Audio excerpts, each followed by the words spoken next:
legislators, mga congressmen, may mga exit plan niya, mga magnanakaw Mhm. yan. Kasi sa dami, no, alam mo, dati pinag-uusapan lang natin millions, so maya naging billions. Ngayon trillions na yung naririnig natin, di ba? Mm. Sa dami ng ninanakaw sa Pilipino ng mga yan, ng mga kongresista, ng mga nasa gobyerno, may mga exit plan niyang mga yan. I Tindi, agree. di ba? Grabe. Alam mo, I have to say something about PRRD, ha? This is why I will stand for this man. So I fight for him. I give my life to PRRD.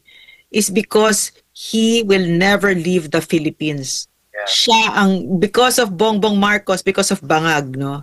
Extraordinary rendition ang ginawa sa kanya. Kinidnap siya, but on his own, he will rise and fall in the Philippines. Yan lagi niya sinasabi yan. I will never leave the Philippines, no. Hanggang tumanda ako, I will rot in jail here, sabi niya. Yeah. Pero ang I ginawa agree. ni Marcos, nilala siya doon, 'di ba? Kinidnap siya. But si PRRD, walang exit plan. Commitment, fully commitment sa Philippines. Alam mo Eric, no? Mhm. Ang sabi niya sa akin noon, laban ka lang. Kasi natin, yung laban natin sa CPP, isog ka man, no? I will never leave you. I will never abandon you. He made good his promise. Yeah.